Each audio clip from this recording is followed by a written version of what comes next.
ತಂಡಾಗಿತ್ತು. ತೆಂಬಾ Bavuma ಅನ್ನೋದು ನಾಯಕತ್ವದ ಈ ದಕ್ಷಿಣ ಆಫ್ರಿಕಾ ತಂಡ ನಿಶ್ಚಿತವಾಗಿ ಫೈನಲ್ಗೆ ಬರೋಸಲು ಸಾಕಷ್ಟು ಪ್ರಯತ್ನ ಮಾಡೋದೇ ಇಲ್ಲ ಅಂತಲ್ಲ. 362 ರನ್ ಹೊಡೆದಂತಹ ಈ ನಮ್ಮ ನ್ಯೂಜಿಲೆಂಡ್ ವಿರುದ್ಧವಾಗಿ ಲಾಹೋರ್ದಲ್ಲಿ ನಡೆದಿದ್ದು. ಅವರು 312 ದಿನ ಬಂದು 9 ವಿಕೆಟ್ ಕಳ್ಕೊಂಡು ನಿಂತದ್ದು. ಇದರರ್ಥ ಫೈಟ್ ಮಾಡಿದ್ದಾರೆ ಇಬ್ಬರು. ದಕ್ಷಿಣ ಆಫ್ರಿಕಾ ಅವರು ಚಾಕಿಂಗ್ ಪೀರಿಯಡ್ ಅಂತಾರೆ, ಇದು ನಮ್ಮ ಟೀಮ್ ಅಂತ ಕರಿತಾರೆ. ಅದಕ್ಕೆ ಪಾಪ ಸೆಮಿಫೈನಲ್ದಲ್ಲೋ ಫೈನಲ್ದಲ್ಲೋ ಸ್ಪೆಷಲಿ ಸೋಲ ಅದಕ್ಕೆ ಬಂದು ಬಿಟ್ಟಿರ್ತದೆ. ಅದಕ್ಕೆ ನಾವು ದುರ್ದೈವ ದೈವ ಏನು ಹೇಳ್ತಾ ಇರ್ತೀವಿ, ಅದೆಲ್ಲ ಏನಿಲ್ಲ. ಆವತ್ತಿನ ಆಟದ ಕಾನ್ಸಂಟ್ರೇಷನ್ ಮತ್ತು ಪ್ರತಿಭೆ ಇವು ಕಾರಣ ಆಗ್ತಾ ಇರ್ತವೆ ಯಾವಾಗಲೂ ಅನ್ನೋದು ಅಷ್ಟು ಸಾಧ್ಯದ. ಇದೇನು ಜಾದು ಅಲ್ಲ, ಮಂತ್ರ ಅಲ್ಲ, ತಂತ್ರ ಅಲ್ಲ. ಯಾರ ತಮ್ಮ ವಿಕೆಟ್ನ ಕಳ್ಕೊಳ್ತಾರ ಅಥವಾ ಇನ್ನೊಬ್ಬ ಎದುರಾಳಿಯನ್ನು ವಿಕೆಟ್ನ ವಿದಿನ್ ಟೈಮ್ದಲ್ಲಿ ತೊಗೊಳ್ತಾರೆ. ಇದು ಬಾಲಿಂಗ್ ಮತ್ತು ಬ್ಯಾಟಿಂಗ್ ನಡುಗಿನ ಒಂದು ರಣಾಂಗಣ ಅಂತಂದ್ರೆ ಒಟ್ಟೆ ಇಲ್ಲ.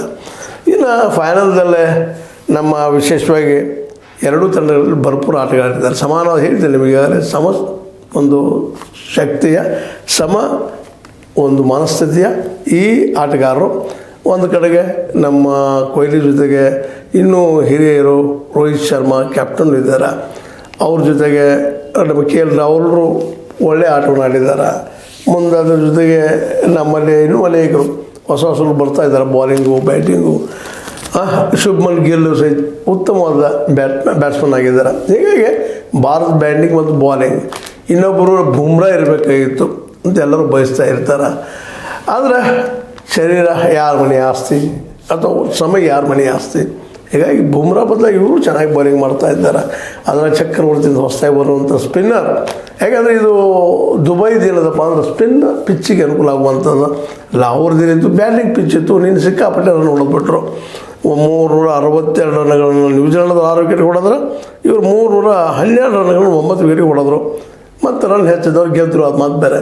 ಅಂದ್ರೆ ಈ ದುಬೈದಲ್ಲಿ ನಡೀತಿರುವಂಥ ಈ ಮ್ಯಾಚ ಗೆಲ್ಲುವುದಷ್ಟು ಸುಲಭ ಮಾತಲ್ಲ. ಯಾರು ಆವತ್ತು ಚೆನ್ನಾಗಿ ಆಡ್ತಾರೋ ಅವರು. ಸ್ಪಿನ್ ಪಿಚ್ ಇರೋದ್ರಿಂದ ದೊಡ್ಡ ಮೊತ್ತ ನಾವು ಇಲ್ಲಿ ಏನಪ್ಪ ಅಂದರೆ ಗುರಿಯಾಗಿ ಇಟ್ಕೊಳ್ಳಿಕ್ಕೆ ಸಾಧ್ಯ ಇಲ್ಲ ಅನ್ನೋದು ಅಷ್ಟು ಸತ್ಯದ. ಹೀಗಾಗಿ ಒಂದು ಸಮತೋಲನವಾಗಿ ಸಮಚಿತ್ತವಾಗಿ ಸಮಯಕ್ಕೆ ಸರಿಯಾಗಿ ನಿಂತು ಆಡೋರು ಗೆಲ್ತಲ್ಲಪ್ಪ, ಇಷ್ಟು ಹೇಳ್ಬೋದು. ಆ ಬುಕ್ಕಿ ಏನು ಕಟ್ತಾರೆ ಕಟ್ಕೊಳ್ಳಿ ಅವ್ರು, ಆ ಮಾತು ಬೇರೆ. ಆದರೆ ಇಲ್ಲೇ ಮುಂದಿನ ಅದೇ ಕಾಲಕ್ಕೆ ನಮ್ಮ ಈ ಒಂದು ನ್ಯೂಸ್